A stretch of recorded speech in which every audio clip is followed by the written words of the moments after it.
everybody, welcome back to Ray Jensen Radio Podcast. Thank you very much for tuning in. Bayangin nih kayak begini guys. Kalian adalah seorang yang dari dulu punya cita-cita untuk menjadi seorang chef. Tapi selalu ada aja pengalaman kalian yang membuat gak bisa nih terjun. Karena alasan apapun gak bisa terjun ke kitchen. Dan suatu hari kalian berhasil. Everything in line, kalian terjun ke kitchen, kalian kerja dengan passion sampai naik jabatan. Tapi setahun setelah itu, pandemi datang. Kalian dipotong gajinya, restoran atau hotel tempat kalian kerja sepi. Jadi kalian harus resign. Karena mau menghidupi keluarga. Di saat senggang dan pengangguran, kalian coba iseng-iseng jualan nasi goreng yang kalian sudah makan dari kecil. Ternyata nasi goreng itu viral. Dan kalian berkembang terus, punya franchise sampai punya puluhan cabang. Gimana rasanya?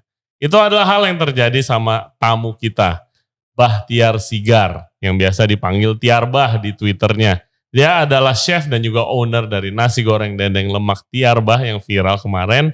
Dan ada up and coming collaboration dengan Nutrisari of all places. Rasanya sangat interesting. Oke, di podcast ini dia akan cerita perjalanan hidupnya, sangat menarik. Pernah jadi hand model juga katanya untuk makanan. Pokoknya ini dia orang yang sangat unik and very special menurut gua. Oke, jangan lupa subscribe di Ray Jensen Radio Podcast. Kita ada di YouTube channel, Spotify, Apple Podcast, Google Podcast, dan juga Anchor App. Untuk further updates, jangan lupa follow dan cek Instagram kita, Ray Jensen Radio. Without further ado, please welcome Tiar Bah dari nasi goreng dendeng lemak. Enjoy the show.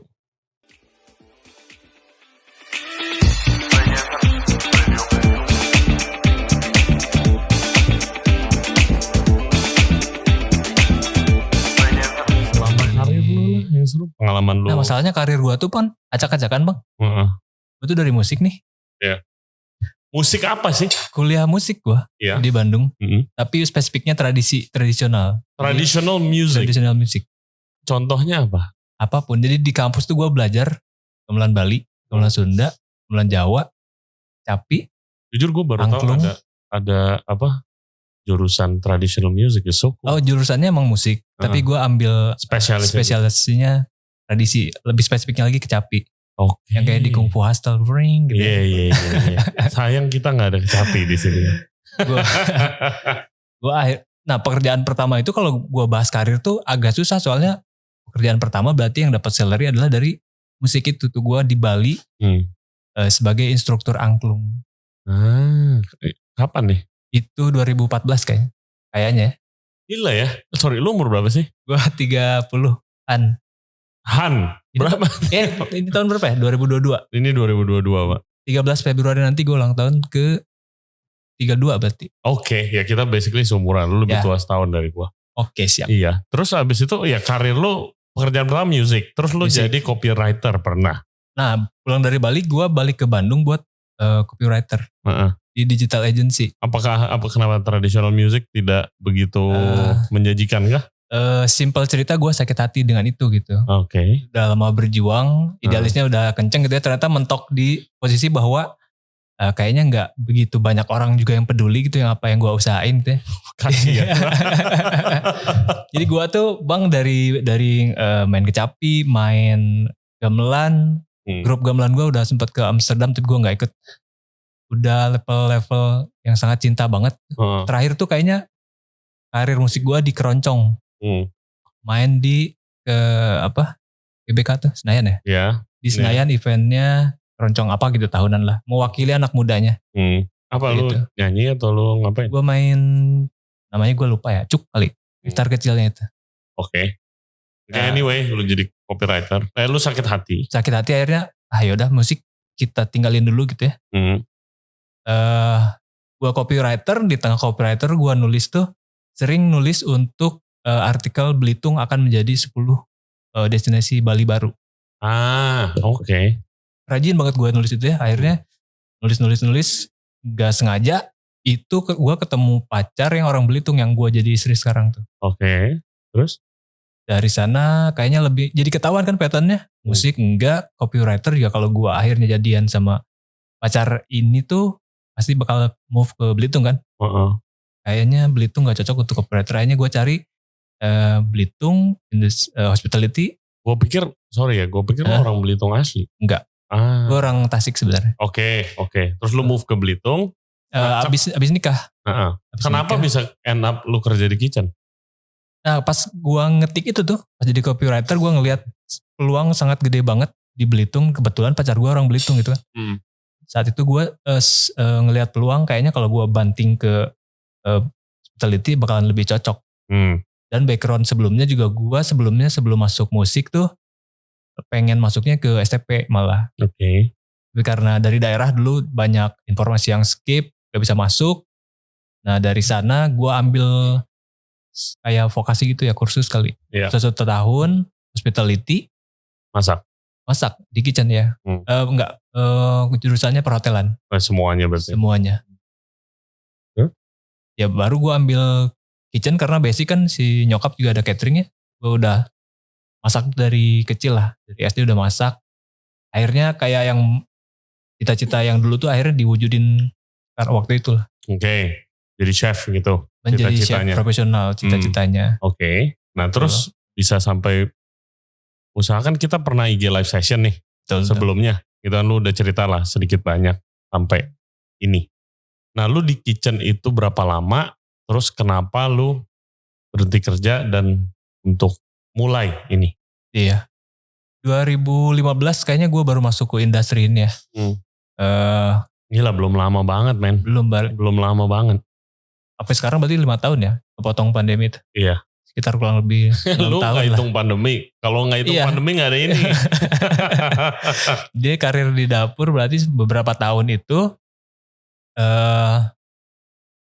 belum ada rencana untuk bisnis. Karena kan gue baru banget tuh di industrinya. Yes. Pengalaman belum banyak. Tapi karena pandemi ada, memaksa untuk masuk ke ini. Kenapa lu resign? Karena waktu itu emang udah kelihatan ya. Gue kayaknya sering ngeliat kalau kayak gini terus 2 tahun kayak gimana, setahun kayak gimana. Gue ngeliat karena situasinya udah nggak pandemi ini. Udah nggak bagus kayaknya. Kalau gue tetap di industri hospitality. Oke. Tapi sebelum pandemi fine aja. Posisi terakhir apa? Bagus. Gue demi terakhir buat opening website pertama internasional di Belitung, Bang. Oke. Itu udah sebagai demi chef. Iya, karir kayaknya udah oke banget itu. Iya, udah mulai meningkat. Iya. Gitu ya. Betul. Oke. Terus lu resign. Nah, gue harus tanya, apa itu dendeng lemak? Karena gue belum pernah dengar sebelum gue tahu dendeng lemak itu ya dari nasi goreng lu. Ada namanya dendeng lemak. Dendeng gue tahu. Betul. Dengan dendeng lemak itu apa sih? Basicnya tuh bumbunya dendeng aja. Lengkoas, ketumbar gitu, gula merah, bawang-bawangan gitu ya. Tapi si pengambilan lemak tuh kalau dulu gue waktu kecil Bang ada sering nyimpen bagian-bagian yang gak kepake tuh kalau idul ada trimmingannya tuh. Lemaknya itu lumayan agak banyak. Nah biar gak kebuang akhirnya biasanya kakek, nenek atau nyokap bikin itu menjadi dendeng lemak. Oke, dibikin jadi dendeng. Itu diapain? Dijemur. Bukannya basi ya kalau lemak Enggak, karena di bumbu dendeng kan kayak di cure gitu Bang. Oke. Gulanya banyak, garamnya banyak, ada herbs, terus langsung di bawah terik matahari. Oke, jadi di cure ya. Dari kecil lu udah tahu teknik curing berarti. Luar sekarang biasa. doang yang tahu ya Bang. Oke, terus kenapa bisa ide bikin nasi goreng? Nah itu tuh pas waktu gue masih kerja di hotel terakhir. Ngelihat pandemi, gue lihat berita tuh kayaknya bakal ada lockdown. Kemungkinan bahan baku makanan bakal terhambat karena ke Belitung. Karena Belitung tuh sangat tergantung dari Jakarta pengiriman bahan baku. Betul, banyak sih masih daerah. Dulu gue konsultan di Malang ya. Pada waktu gue konsultan aja salmon kayak cream butter itu datang. Pokoknya shipping dari Jakarta sebulan cuma 2 kali gitu pada waktu itu. Itu di Malang. Ya mungkin Belitung lebih susah lagi kali dari itu. Susah juga enggak soalnya dari Jakarta cuma 40 menit kan kalau pesawat. Deket lah ke atas itu. Tapi ya tetap aja karena mungkin pelaku produsennya belum banyak. Kita bergantung dari Jakarta. Jadi kalau ada lockdown berarti kan udah aja gitu kelar. Makanya kepikiran gimana caranya bikin makanan awetan. Oh lu keinget curing ini. Iya, ini kayaknya luar biasa. Kayak cerita di Eropa, curing gua tuh daging. karena kebetulan juga belum udah lama nggak pulang ya, jadi ngebayangin kayaknya bikin makanan rumahan bakalan enak gitu. Jadi gue bikin yang sering tadi gue ceritain yang dibikin sama nyokap atau nenek dulu di rumah. Kepikiran ngawetin si lemaknya. Nyobain dagingnya dibikin dendeng juga, lemaknya juga dibikin dendeng. Nah, waktu itu ya seperti awetan pada umumnya disimpan, kalau mau digoreng gitu, digoreng dulu. Nah pas bagian si dendeng lemak ini, gue jadi kepikiran gimana kalau dicampurin ke nasi goreng gitu. Sesimpel itu awalnya. Pas dicoba, nah jadi enak gitu. Karena lebih gurih kan dibanding daging. Betul, gurih dan enak. Kayak very savory bilangnya gitu. Betul, gurih banget, which is sangat cocok sama pasar Indonesia. Betul, meskipun sebenarnya pasar Belitung tuh nggak masuk karena di Belitung apa-apa dikecapin atau manis gitulah. Oh, I see. Itu juga agak aneh akhirnya bisa diterima di Belitung ya. Oke. Outlet pertama di mana? Apa lu buka PO dulu? Gua sendiri. Oke. Di Belitung. Oh, nah dari sana tuh istri gua iseng upload di Instagram. Pada nanyain tuh, pengen nyobain dong kayak gitulah. Akhirnya memutuskan untuk ya udah daripada ditagihin terus kan di DM, kita buka open PO tuh. Oke. Tapi lu kan waktu itu sudah aktif di Instagram dengan masak darurat tuh. Udah. Berarti lu uploadnya di situ berarti? Enggak, gua enggak masukin ini ke masak darurat. Okay. Ini yang diupload istri gua. Oke. Istri upload. Banyak yang minta, akhirnya kita bikin PO untuk teman-teman terdekat. Sedikit, kalau gua nggak salah inget tuh, porsi pertama dijual tuh 15 atau 20 gitu. Oke, 20 dari sana, porsi. 20 porsi. Nyebar yang 20 porsi, posting. Semakin banyak orang yang mau, bercabang, akhirnya lumayan rutin, seminggu tuh 2 kali kalau gak salah. Karena gue mesti kerja di hotel kan. Pas libur gue bikin. Di waktu yang sama tuh hotel lagi gak bagus, akhirnya gue mutusin, oh ya udah deh mending kayaknya bakalan lebih fokus gue ngembangin Nasgor ini. Dibanding di hospitality. Jadi alurnya begitu. Betul, udah mulai jualan dulu, baru kayak ini kayaknya lebih menjanjikan lebih nih. Potensial gitu ya. Makanya kenapa di momen kayak gitu, gue malah memilih resign. Iya. Dan betul lah, lihatlah sekarang ya kan. Kayaknya penerawangan gue gak salah gitu waktu itu ya. Yoi. Nah terus lu dari rumahan. Tahun, itu tahun 2020 berarti? Awal ya? Iya. Bulan Maret kayaknya. Iya, bulan bener-bener lagi baru awal-awal tuh lockdown. Betul. 2020. Sekarang 2022, fast forward, lu punya franchise hampir 70 cabang di seluruh Indonesia. Hampir 70 dalam waktu berarti kurang dari 2 tahun ya. Yes, dari Medan sampai Makassar. Ya betul, Medan di paling barat, Makassar di paling timur bang. Oh my God. Apa yang terjadi? Rahasianya apa nih? Crazy man. Crazy. Gue juga gak ngerti. Sebenarnya gak begitu banyak trik marketing yang dibuat. Mungkin karena momennya pas. Terus. Momennya pas apanya ya? Soalnya kalau itu di tengah-tengah pandemi itu sangat gak pas bro. Iya gak sih? Jadi gini, begitu gue ngeluarin menu ini bang. Demand langsung semua naik. Yang minta bukan se-Belitung tapi se-Indonesia. Gimana tuh? Sementara gue gak bisa set up. Heran gue bro. Lu bayangin se-Indonesia minta. Kalau gue mematangkan konsep dengan nunggu investor masuk, nunggu uang ada gitu. Itu kan gak mungkin dibuat dalam waktu cepat. Iya, tidak mungkin. Betul, akhirnya gue memanggil tim gue di Bandung. Gue menawarkan diri gimana kalau... Maksudnya tim itu apa? Gue punya teman di Bandung dulu. Oke. Gue ngontak teman-teman gue, mereka bukan di F&B, mereka lebih ke agensi gitu lah. Oke, ya temen lu lah pokoknya ya. Temen gue dulu, yang mungkin mereka terbiasa di marketing gitu. Akhirnya gue kontak, gimana kalau kita bikin ini menjadi bisnis yang semi sosial lah. Karena awalnya itu emang di momen itu bang, banyak orang yang memberikan apapun yang dia punya gitu. Ada yang ngasih masker gratis, ada yang ngasih apapun gitu. Saling support waktu itu ya. Iya, karena semua orang lagi susah banget sih waktu itu. Iya benar, banyak yang dikeluarin dari kerjaannya gitu. Makanya tutup, tempat bisnis usaha tutup, Betul. banyak yang kelilit utang pada ya gila. Makanya gue bilang momennya pas karena waktu itu gue juga memutuskan untuk menggratiskan apa ya? Mensosialkan bisnis ini. Dengan cara mensosialkan. Jadi awalnya idenya memang bukan pure bisnis. Bukan cari cuan sepenuhnya lah gitu. Betul. Karena dari membantu itu gue set up, gue buka kemitraan, siapapun yang pengen beraktivitas dan pengen berpenghasilan, mumpung lagi banyak yang minta. Ini kan se-Indonesia nih yang minta Nasgor Tiarba waktu itu. Iya. Mending lu buka, lumayan biar pandemi ada kegiatan. Dengan cara bagaimana? Misalnya gua kontak lu nih. Apa lu nge-tweet atau lu apa tuh? Kan follower Twitter lu banyak banget tuh. Ya, karena gua kan sering cerita di Twitter. Iya, enggak jadi lu nge-tweet nih. Yang mau buka nasi goreng Tiarba dan yang lemak nih.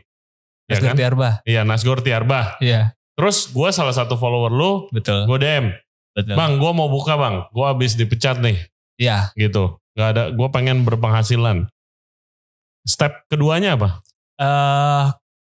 Awalnya emang gitu. Tapi pas gue lihat anjir susah juga yang screeningnya gitu. Akhirnya gue bentuk timnya udah ready. Yang mau apply itu via email. Oke, ya udah, gue kirim email ke lu. Gue screening tuh sekarang. Oh, lu screening nih karena kayak apa yang lu lihat? Pertama demand-nya, permintaan biasanya kalau di Twitter yang banyakan minta, kadang gue bikin polling nih, yang mau buka kira-kira daerah mana ya gitu. Jakarta Barat.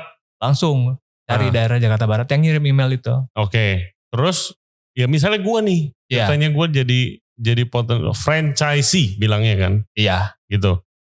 Gue mau buka di Jakarta Barat. Betul. Tapi ini ceritanya tahun 2020 nih ya. Waktu itu ya. Iya. Terus apa yang terjadi? Gue udah email, lu udah screening. Iya. Oh ternyata lo pasti lihat dong daerah situ udah ada yang buka belum gitu kan. Iya. Dan gue lihat backgroundnya. Oke, lu lihat misalnya gue nih backgroundnya gitu. Kalau lu bang pasti gue. Iya enggak. Misalnya gue bukan siapa-siapa. Gue cuma misalnya cook biasa gitu. Terus habis itu kayak diinin. Terus apa yang terjadi habis itu lu lihat background? Ya. Terus? Langsung kita bikin kontrak seadanya ya. Maksudnya nggak begitu gimana-gimana. Si mitra itu bayar waktu itu cuma 5 juta bang. 5 juta? Betul. Untuk license franchise-nya? Untuk license. Kenapa gue harus cas pada waktu itu? Karena beberapa tahun sebelumnya. Waktu itu belum kenal, gue ambil 10. Ada case-nya kok yang mau ngambil 10. Tapi gue bilang, dulu deh ini buat sosial, gue bilang gitu. Oke. Lo ada itunya ya. Gila men. Kayak barang laku tuh sekarang dilimitin gitu kan. Iya. Kayak cuma boleh ambil berapa. Luar biasa. Oke. Terus. Sebelum itu gue pernah membuat hal serupa bang. Gue bikin waktu pisang nugget boom. Gue bikin namanya banana pizza. Banana pizza. Basicnya dia nugget. Nugget pisang gue bikin bentuk pizza gitu. Toppingnya manis-manis lah. Oke. Terus kemana tuh? Itu gue buka juga kemitraan. For free. Oh my god. Free. 0 rupiah. Dan banyak gue dapet. Ya banyak lah orang gratis. Waktu itu gue punya berapa puluh mitra. Oke. Sekarang karena waktu itu gue sendiri. Gak ada tim. Jadi begitu gue fokus lagi di hotel. Si mitranya gak lanjut juga. Karena gue gak lanjut akhirnya gak lanjut semuanya. Oke. Nah dari sana kan gue berkaca. Kalau dibikin free berarti ada yang salah juga kan. Orang-orang gak merasa memiliki. Betul. Kalau lu apa? Menurut gua, ini kan lagi banyak banget nih kan giveaway apa gitu loh. Kalau gratis kadang orang-orang tidak terlalu appreciate. Gitu kalau menurut gua. Contoh kalau misalnya lu bikin seminar nih. Bener. Kalau lu gratis semua orang datang terus belum tentu nggak kesaring gitu lah. Jadi takutnya message-nya nggak nyampe. Betul. Contoh kayak gitu. Oke. Nah 5 makanya juta. Si 5 juta itu gua harapannya adalah orang yang masuk itu benar-benar bertanggung jawab lah dengan pilihannya. Biasanya kalau franchise nih, ya jangan lupain, susah kalau nyontohnya 5 juta ya. Biasanya franchise misalnya 20 juta. Misalnya. Minuman paling di atas itu. Ya tergantung brandnya. Ya. Ratusan juga ada pak. Ya kan? Tapi misalnya anggap 25 juta nih. Tapi misalnya gue transfer ke lu, nah itu dapat apa? Biasanya kan di setupin kompornya lah, toolsnya lu kasih, kulkasnya gitu segala macam. Iya. Untuk setup awal. Biasanya kan franchise, guys biasa ini yang belum pernah tahu ya. Dan mungkin mau tertarik bisnis franchise. Franchise lu bayar license-nya dulu. Tergantung harganya berapa, tergantung brandnya. Habis itu lu dapet nih alat-alatnya biasanya. Nah habis itu biasanya bahan pertama juga dikasih biasanya. Betul. Bahan-bahan pertama buat jualan. Nah tapi biasanya franchise kan bahannya lu ada beberapa bahan yang lu harus beli sama si franchisor-nya sama pusat. Kalau lu buka nasi goreng Tiarbah, yang lu harus beli apa? Dendeng lemaknya harus beli dari lu. Oke. Itu kalau sekarang. Ya. Kalau dulu gua kasih gratis semuanya. Resipinya gua kasih, Bang. Oke. Dari A sampai Z. Dari manajerial sampai operasional gua kasih. 5 juta itu buat pengikat dia buat serius doang. Nah 5 juta kayak kompor. Oh kompor enggak dong. Oh jadi gila. 5 juta izin doang. Nah izin. Lu atur sendiri deh. Ya gua kasih spesifikasi. Kompor kasih, harus gini. Tapi lu beli sendiri tuh. Sono cari gitu. Oke. Tapi karena itu masih awal pandemi. Gua set up itu sebagai nggak usah bikin toko, nggak usah sewa ruko dan lain-lain. Lu mending masak di rumah. Kayak yang apa gue lakuin. Itu gue di garasi bang jualannya. Oke, jadi dengan 5 juta lu dapat resep, lu bisa jualan lah kalau di rumah gitu kan. Kalau garasi, palingan beli kompor wok kalau misalnya itu. Ya. Habis itu sangat-sangat murah lah gitu. Gila itu, sistemnya seperti itu. Awalnya itu. Oke. Gue dapat 25 mitra waktu itu. Fuck. Langsung itu. Wow. Pas gue ngelihat penghasilan mereka ya, itu paling BEP-nya di minggu kedua. Ya iyalah. Lu sempat viral juga kan produk lu. Awal kemunculannya ya bang. Iya. Gimana sih rasanya kalau punya produk viral? Gak tahu juga ya karena gue sendiri gak men-set up itu untuk viral gitu. Iya makanya. Beda kan begitu lu viral rasanya kan, gimana? Bingung juga akhirnya ya karena harus gerak cepat kan. Akhirnya gue bergerak untuk mumpung viral ya udah gue mending jadiin bisnis aja sekalian gitu. Nah terus lu dapat duitnya dari mana? Kalau lu kasih resep, apakah lu kasih resep cuma bayar 5 juta? Ya. Lu dapat duitnya dari mana? Akhirnya pas gue hitung-hitung sama tim ini nggak akan bertahan lama kan? Iya karena kalau begini emang it's a nice thing ya kalau social. Betul. Gitu kan. Tapi tetap aja harus ada finansial gainnya sih biarpun sedikit menurut gua. Karena kalau bener-bener sosial biasanya berhenti. Habis itu lama-lama gitu. Pengalaman gua ya. Betul. Makanya dari si 5 juta itu. Lu dapat duitnya cuma pure dari situ. Terus dia usaha aja terserah. Sampai kapanpun. Betul. Oh enggak ada limited kontrak biasanya kita per 1 tahun. Oh setelah 1 tahun dia harus perpanjang lagi. Betul. Gitu 5 juta lagi misalnya. Iya kurang lebih seperti itu. Gila. Jadi modal gue yang 5 juta itu bang, kali 25. Jadi 125 ya. Iya. Itu yang gue akhirnya mulai untuk hiring orang baru. Terus bikin SOP baru, bikin gimana caranya ini tuh bakal bertahan untuk 5 atau 10 tahun ke depan. Akhirnya di angkatan berikutnya, gak begitu lagi konsepnya, tapi lebih ke bahan baku harus dari kita. Iya dong. Selain sustainability itu juga untuk ngejaga kualitasnya. Betul. Oke, gue mau nanya gini. Lu seorang demi chef dulu sebelum lu resign. Ya.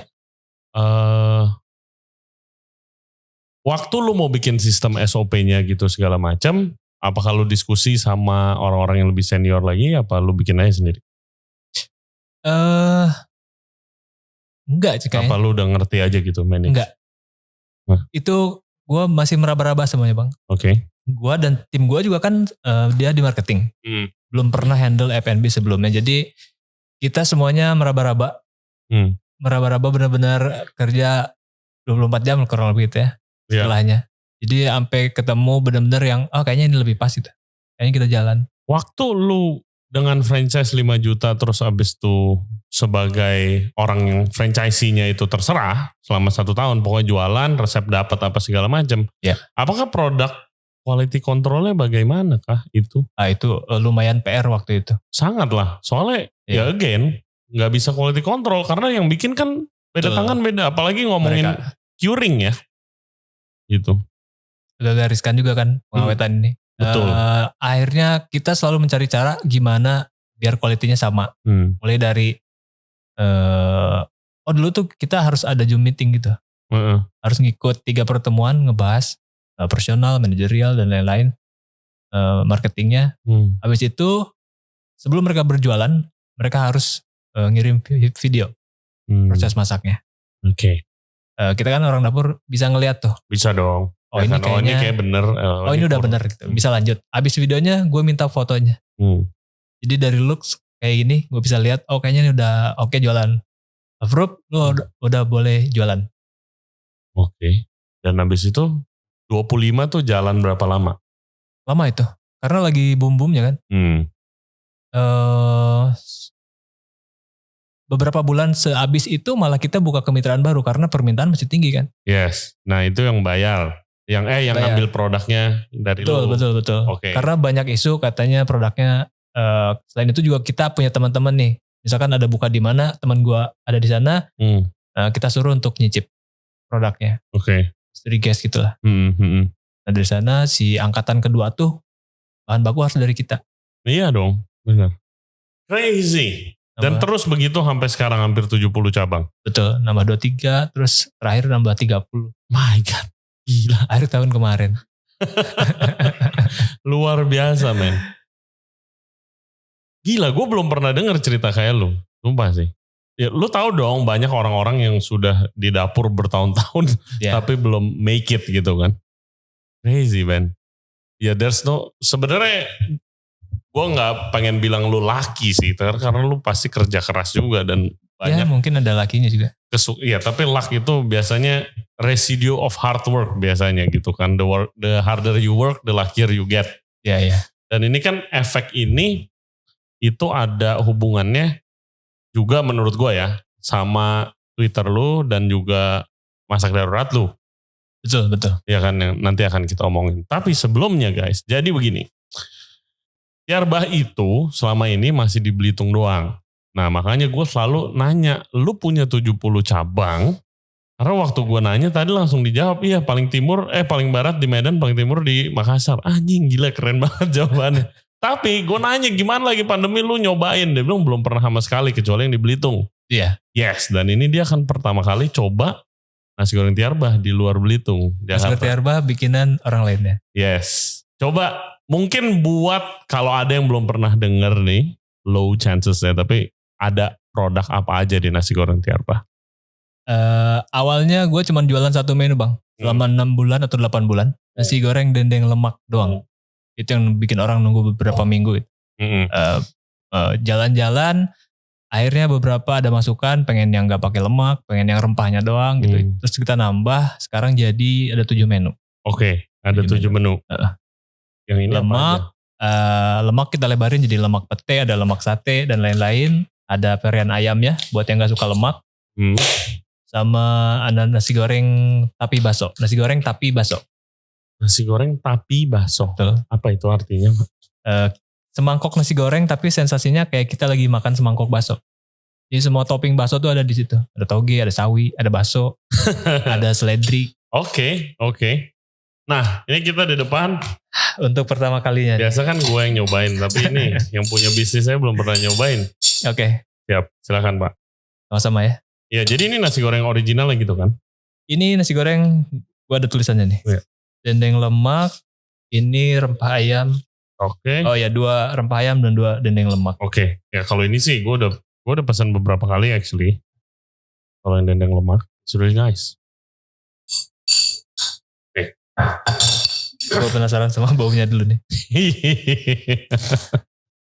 Wanginya mirip. Wanginya mirip. Mirip. Oke. Berarti ini dendengnya udah dari lu yang produksi dong? Udah. Ya kan? Oke. Coba nih. Coba dong, silakan. Gimana chef?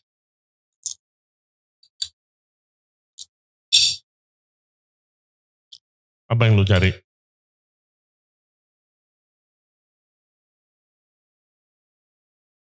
Lagi mikir nih guys. Aman sih kata gue. Setelah sekian lama. Sama gak sama yang gini ya, nasi goreng dendeng lemak Tiarbah. Oh.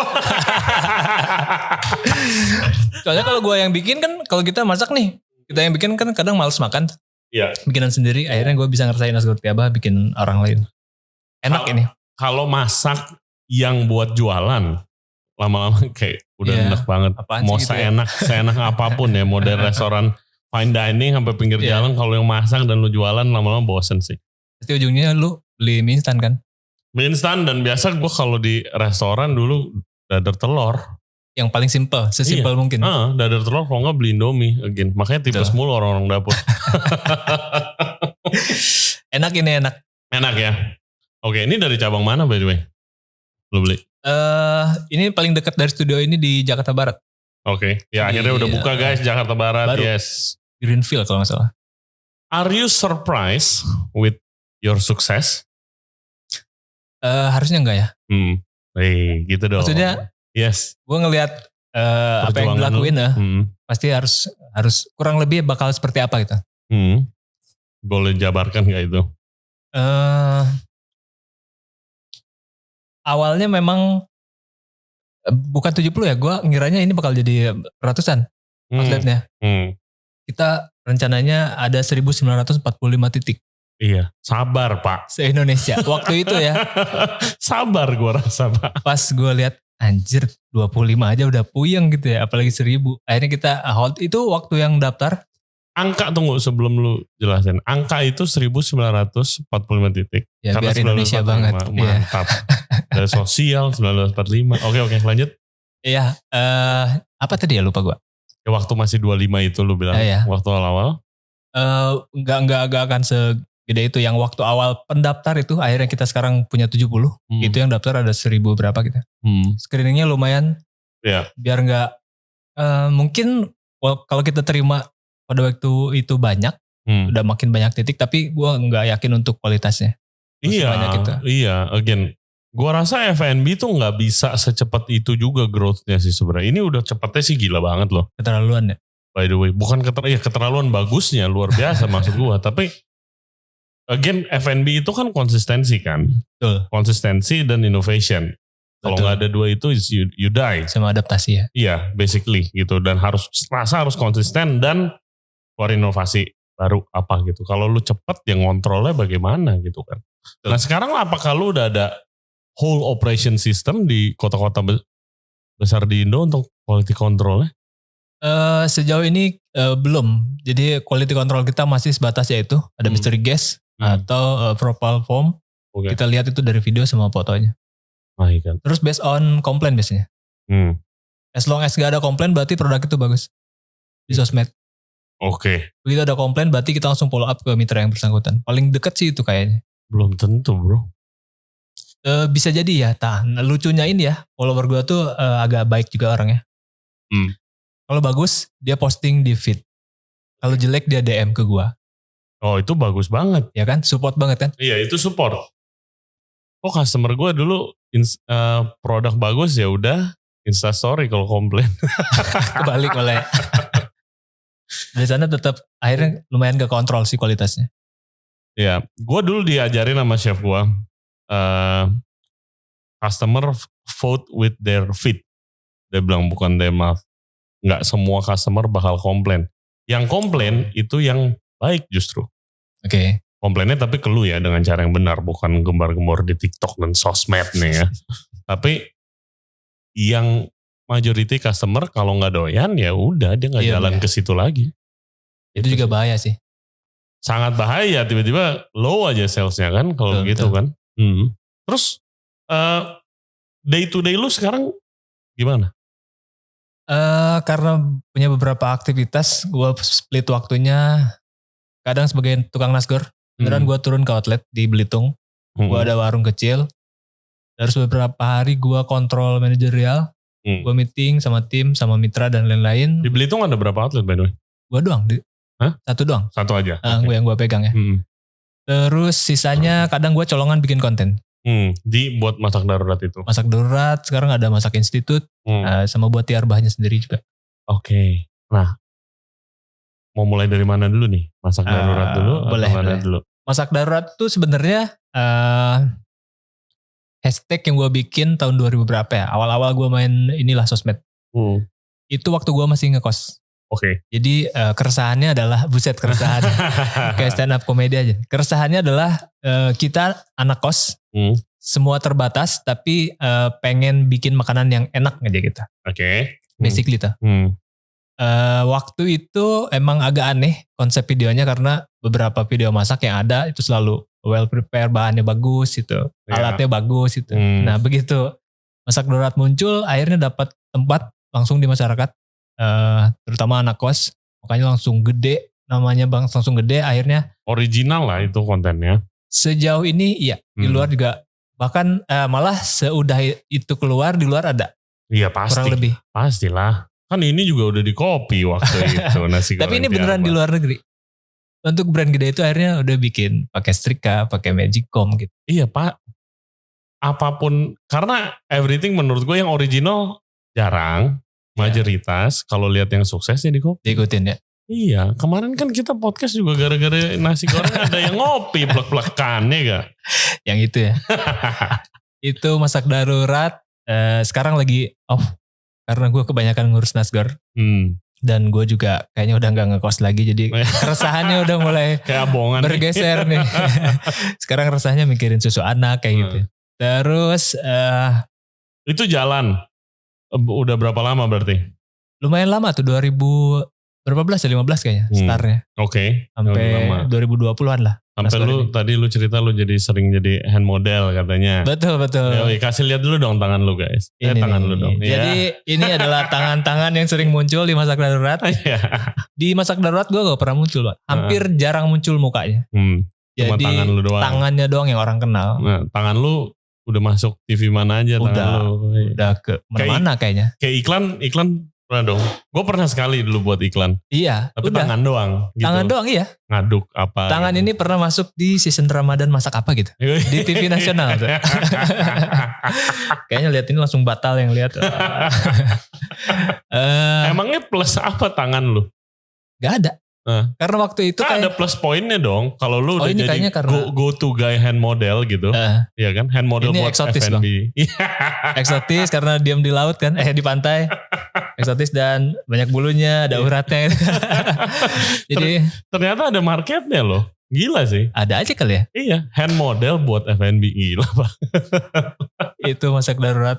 Bahkan suka ada komen-komen yang aduh itu uratnya kayak gitu lah. Masak Darurat gitu. Kayaknya enak tuh dibikin bakso urat gitu. Masak Darurat basicnya itu tangan. Dari sana kalau Masak Institut gue kepikiran karena dulu sebelum di sini gue sempet ijazah di resort di NTT di Rote. Nah gue agak kesulitan untuk mencari partner di dapur. Keresahannya kayak gitu ya. Jadi gue kepikiran untuk kayaknya kalau bikin sekolah masak online for free lagi nih. Lagi-lagi for free lagi. My God. Jadi tujuan gue di Masak Institute bikin tutorial basic for kitchen gitu Bang. Contoh? For beginner apapun. MEP, cutting method, cooking method, yang basic lah. Nah itu kontennya bisa dilihat di mana? Itu lagi-lagi berhenti juga. Karena Nasgor nih. Itu dilihatnya di YouTube ada. Gue baru jalan tahun kemarin. Masak Institute di YouTube. Jangan lupa di subscribe guys. Masak Institute guys. Di YouTube. Buat basic-basic. Ya itu penting sih. Iya. Penting-penting. Iya tapi kan lu gak bisa ngambil semuanya bro. Lu gak bisa ambil semuanya men. Iya. Either lu nya meledak burn out atau enggak ya. Akhirnya harus pilih salah satu. Iya kan. Itu sampingan aja sih Bang. Jadi gue cuman simpelnya kayak gue bikin konten itu, gue lepas aja itu. Ada legacy dari gue sebagai orang kitchen yang bisa dipakai untuk orang lain. Iya. Yes. Dan gue inget waktu kita IG Live kemarin. Iya. Itu lu bilang ada rencana lu mau balik ke kitchen. Betul. Professionally. Karena masih ada unfinished business. Betul. Katanya. Itu gimana? Ngapain bro kalau gue sebelum nanya pendapat lu ngapain bro? Banyak orang yang bilang gitu Bang. Iya karena kan orang di kitchen buat one day punya ini nih 70 bisnis di mana-mana. Masalahnya gue tuh kebalik sekarang. Harusnya kan secara umum orang di kitchen matang dulu, banyak ilmu, banyak pengalaman, baru buka bisnis sendiri kan. Yes. Gue tuh baru setengah jalan nih. Iya. Buka bisnis akhirnya kan gue sadar masih banyak ilmu yang belum gue ambil nih. Tapi di sudah kitchen. Lu pelajarin di bisnis lu bukan? Betul. Tapi kan di kitchen dan bikin bisnis itu dua hal yang berbeda sebenarnya. Jadi gue yang pengen ambil di kitchen adalah experience gue dengan tim kitchen yang lain. Oke. Belajar leadership dan lain-lain lah. Mending lu buka restoran. Kelar. Nanti mungkin ya ketika gue udah nyampe mentok gitu, ex-chef gitu mungkin. Kayak gimana ya? Gimana coba bos lu nanti, lu begitu, bos lu misalnya Langganan Tiarbah nih, terus lu daftar. Chef lu daftar. Anjing ini yang punya bisnis. Mungkin bagus dong buat propertinya. Dia yang belajar sama lu mestinya. Sama-sama belajar mungkin. Ntar ada specialty nasi goreng mungkin di properti hotelnya. Mungkin ya. Oke. Banyak yang bisa dilakukan sebenarnya. Nasi goreng dendeng lemak di propertinya gitu. Mungkin. Okay. In a perfect world nih, emangnya lu mau kerja di restoran atau hotel yang kayak gimana? Gue kayaknya masih mau lanjutin yang kemarin. Oke. Gue pengen di hotel berarti ya? Di hotel, ya. Itu di mana sih dulu? Di Bangket kah atau di EDD-nya? All day dining. All day dining-nya. Ya. Oke, di section apa? Asia, terakhir di Asia. Awal-awal gue di Itali. Okay. Awal-awal masuk. Nah lu pengennya masuk jadi expert apa kalau chef? Gue pengen bisa semuanya kan Chinese dulu. Food obviously. Betul. Gue pengen bisa semuanya dulu karena kalau di hotel kan untuk awal-awal jadi spesialis agak susah ya. Karena harus tapi bisa kan semua. harus dipupuk sekarang. Betul. Beda ya. Pertama harus dibagi dulu lu mau hotel apa restoran biasanya Betul. gitu. Kalau di restoran, at least di Jakarta sih yang gue lihat sama di Bali lah. Kalau gue lihat yang pembandingnya itu dua. Sekarang tuh dan mungkin ke depannya itu lebih banyak restoran yang etnik gitu. Satu. Ya. Satu jenis restoran yang palu gada justru udah mulai berkurang. Even sekarang grup-grup gede outlet barunya itu satu tipe makanan. Spesifik ya? Ya, Itali, Chinese, Japanese. Pokoknya kalau dulu kan semua ada tuh. Iya. Restoran-restoran dibagi dua menunya, Western sama Asian. Bahkan ada 3, ada Indonesiannya. Gitu. Kalau sekarang nggak udah begitu. Kalau di restoran sih, menurut gue it's a good decision kalau misalnya ngambil spesifik dari awal. Kayak gitu. Kalau dulu gue di zaman gue meniti karir dari bawah, itu tidak diperlukan. Gitu sih. Makanya ya gue sama kayak lu belajar semuanya. Karena waktu itu harus bisa. Kalau sekarang lu, I think it's better kalau lu expert di satu hal. Betul. Gitu. Tapi lu emang orang hotel ya? Gue dari awal di hotel Bang. Belum pernah ke restoran malah. Oke. Di hotel mungkin kedepannya gue lebih tertarik di Asia sekarang. Actionnya. Ya di Wok itulah. Di Wok ya? Mantap.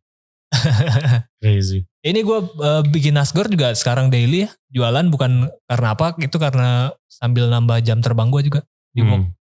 Iya. Biar ntar balik ke hotel gak kaku lagi tuh tangannya. Gile. Gue masih heran kenapa lu mau balik lagi men. Gue masih heran. Nanggung Bang. Ini ya. Cita-citanya emang gue pengen mentok. Jadi accept dulu gitu minimal. Amin. Mentoknya lah ya. Amin. Kalau di kitchen kan itu. Amin. Hotel tuh banyak politiknya sih tapi. Makanya gue lebih ke restoran. Iya betul. Tapi ya amin lah. Semoga sukses lah jadi eksekutif chef. Amin. Atau enggak lu nge-tweet aja pengen buka hotel Tiarbah gitu. Juga eksekutif chefnya lu. Ada yang mau bikin hotel Tiarbah? Franchise-in lagi bro. Nah ini di buku ini dari teman dari Ray Jensen Radio juga Kang Harnas yang podcast tentang fermentasi keluarin buku nih Nasgor, shout out tuh Kang Harnas. Lu juga jadi kontributor nih di sini. Betul. Yes, ini gimana ceritanya nih? Ini kayaknya proyeknya barengan deh. Gua pandemik bikin Nasgor, rame, Kang Harnas pandemik gak bisa jalan-jalan. Dia nulis buku Nasgor. Oke. Waktu itu gua kaget juga ada orang yang nge-email kurang lebih kayak saya lagi bikin buku Nasgor nih dan kayaknya Nasgor Akang nih lagi rame banget, boleh nggak saya tulis di bukunya? Sekalian saya minta Akang untuk nulis menjadi pengantar gitu. Oke. Siapa nih itu gue bilang. Pas gue lihat draft bukunya, wah lucu juga nih bukunya gitu kan agak lengkap juga kan dia dari Tiongkok sampai ke mana gitu, ke Eropa nasi gorengnya. Akhirnya gue mengoke kan. Gue juga support buku ini, gue bantu launchingnya dia, terus ikut promosiin juga. Karena kita sama-sama barter ya, karena di bukunya ini juga ada Nasgor gue nih. Nasgor ini kan? Nasgor ini ada dibahas. Sama ada Nasgor yang dimasak darurat itu. Pakai jeruk. Iya, tadi ada lu cerita. Di sini. Iya. Nasgor pakai Nutrisari. Betul. Oh boleh menyebut brand ya? Boleh dong. Biar di endorse. Pancing enggak lah. Nutrisari masuk. Oke. Gimana ceritanya itu nasi goreng pakai Nutrisari? My God. Ini juga di buku ini diceritain ada gua dulu waktu di masak darurat iseng juga bikin nasi goreng tapi pakai Nutrisari rasa jeruk. Itu keresahannya kurang lebih kayak waktu itu kan sempat ada kopi yang muncul tuh, boom. Gara-gara dia pakai kecap manis. Iya bener ya? What? Kopi pernah pakai kecap manis, Bang? Kopi, manisin kopi pakai kecap manis. Betul. Oke. Aneh gak itu? My God, yes, why? Kenapa aneh? Ya buat viewer TikTok lah, kalau tujuannya. Enggak. Tapi ya secara bahan kalau kita urai kan? Gurih, ada gurihnya. Manis juga kan? Manis ya, of course manis. Kecap manis kan kebanyakan dari gula merah. Iya. Ada sedikit fermentasi kedelai. Makanya ada gurihnya. Betul. Kalau kita ngebayangin itu aneh, ternyata rasanya enggak. Itu rasanya enak. Lu coba. Nah, gue coba itu ke nasi goreng. Apa? Si Nutrisari ini gue ganti untuk menggantikan posisi gula putih di nasi goreng. Oke. Dan ternyata lucu. Kalau di Chinese food tuh sering ada nasi goreng yang pakai nanas. Betul. Yang disimpan di dalam nanas lah gitu, biasa platingannya gitu kan. Old school banget itu. Iya betul. Iya, tapi ya itu kan rasanya mungkin di achieve-nya mirip ya. Manis, asem, gitu kali. Iya, dan wangi. Jadi selain itu gue juga tambahin daun jeruk. Ada beberapa kecap-kecapan rahasia gitu lah. Jadi idenya dari mana sih itu? Jadi lucu aja. Itu buat ya. Kalau lu membuat konten begitu, ini gue belajar karena gue mau belajar ya. Lu mikir konten begitu tuh apakah awalnya demi view atau demi apa? Ini kayak lucu nih, bakal viral nih gitu. Enggak. Gue selalu bikin konten biasanya dari lucu-lucuan aja. Enggak yang kayaknya nih harus viral nih gitu, enggak. Oke. Gue enjoy bikinnya, apapun yang ada di kepala gue pokoknya harus tertuang lewat video. Oke. Simpelnya kayak gitu biar kepala gue gak meledak. Nah terus lu bikin nih apa yang terjadi? Yang terjadi ya Nutrisari juga oke-oke aja. Dia hubungin lo apa gimana? Itu kan di masak darurat ya beberapa tahun lalu. Begitu gue fokus di Nasgor, gue coba kontak lagi di Nutrisari. Kita bikin ini aja yuk kita. Di Nasgor Tiarbah. Gue pikir kan bakal ditolak ya. Ternyata ayo katanya. Oh lu sajiin ini. Lu betul. Sajiin di Nasgor Tiarbah. Sekarang dalam waktu dekat akan launching. Oh my God. 14 Februari guys. 14 Februari di hari yang spesial for Valentine's dinner. Betul. Or lunch, pesen nasi goreng Nutrisari di Tiarbah. Betul. Udah bisa dibeli di semua mitra. Oh my God. Ternyata bukan buat konten doang, sampai lu jualan nih. Betul. Keren men. Gila, lu keren banget sih. Wow. Iseng-iseng aja bang. Oke. Launching di 14 Februari ya. Betul. Di seluruh. Semua mitra. My God, don't miss it guys. Gue mau pesen sih. Coba dong. Ingetin men, kita harus pesen juga cuy. Cobain ya. Yes. Lucu itu. Crazy. My God. Terus, lu ini masih ada elemen sosialnya gak di bisnis lu ini? Agak bergeser sekarang. Jadi karena awal emang kita ngebantu. Nah ternyata yang dibantu juga udah mulai back to normal kehidupannya. Jadi ada beberapa yang kayaknya memang harus nggak lanjut karena alasan kerjaannya balik lagi. Oke. Dia balik lagi ke kantor itu jadi nggak lanjut nasi goreng. Akhirnya gue ngelihat angkatan awal udah ketahuan kan kenapa masalahnya. Ya udah kita coba untuk membuat ini semakin menjadi arah profesional. Iya. Dibenerin lagi, dibenar lagi. Mungkin ke depannya bisa jadi ngebantu, bisa jadi murah, bisa jadi terjangkau, tapi bisa jadi menghasilkan juga mungkin. Iya. Berapa sekarang harganya bang? Harga apa tuh? Kalau mau franchise Tiarbah?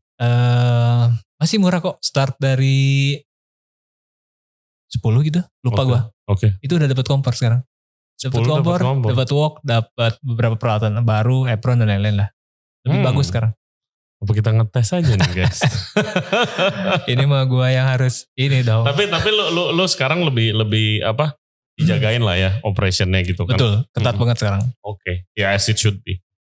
Wow. You are a very interesting guy sih. Gila, menarik banget cerita lu men. Dari perjuangan lu dari musik tradisional. Betul. Copywriter, jadi chef, sampai nasi goreng, ya kan? You're a chef. Semua di kitchen cooks professionally, biasa chef. My God, semoga sukses cuy. Amin, Ya amin. udah sukses juga sih. Semoga lanjut suksesnya. Perjalanan siapa? Yes, dan semoga secepatnya mimpi lu tercapai jadi mentok executive chef. Amin, amin. Luar biasa. Thanks for coming, man. Thank you Gue udah tahu lu diundang sibuk juga, jarang-jarang ke Jakarta, banyak banget yang mau ketemu dia, guys. nih. Iya, khusus untuk Ray Jensen Radio Podcast. Terima kasih banyak loh, terima kasih banyak. Dan lu kan very aktif di Twitter kan? Iya. Yes, jadi follow Twitter lu di @tiarbah. Di Instagram juga sama. @tiarbah di follow, nanya-nanya. Follower lu sebanyak itu, kalau dia masih dibalas? Beberapa kalau luang ya. Oke. Ntar gue paling juga nyari admin. Atau enggak nanyanya ke gue, nanti gue WhatsApp dia. Ya, kalau ada pertanyaan. Siapa tahu mau franchise? Kalau franchise mah langsung lah ya. Langsung ke @nasgor_tiarbah ya. Nanya dong, by the way yang ngopi konsep lu itu masih jalan gak bisnisnya? Lu pasti pantau kan? Gue agak nggak mantau bang. Masa sih? Betul. Nggak mungkin. Gue pantau kalau itu membahayakan ya. Kalau ini membantu malah ya. Pas gue lihat kayaknya nggak membahayakan juga gitu. Jadi gue nggak pantau lagi. Terakhir gue lihat kayaknya nggak tahu yang nggak begitu terdengar lah. Oke. Biarin aja itu orang. Fuck that guy. Oke. Thank you banget ya bro. Thank you. Oke. Mari kita closing sekarang. Thank you guys buat yang udah dengerin podcast kita kali ini bersama Tiarbah. Jangan lupa pesen nasi goreng Tiarbah. Menu terbarunya special menu di 14 Februari nasi goreng Nutrisari di seluruh cabang dari Medan sampai Makassar. Betul. Jadi di kota lu I'm sure udah ada lah yang lokasi terdekat. Langsung aja follow di Twitter, di Instagram @tiarbah juga nasi goreng. Instagram ini apa? Ini Twitter, Instagram @nasgor_tiarbah. Nasgor_tiarbah. Oke. Thank you so much. Jangan lupa subscribe di Ray Jensen Radio Podcast. Kita ada di YouTube, Spotify, Apple Podcast, Google Podcast, dan juga Anchor App.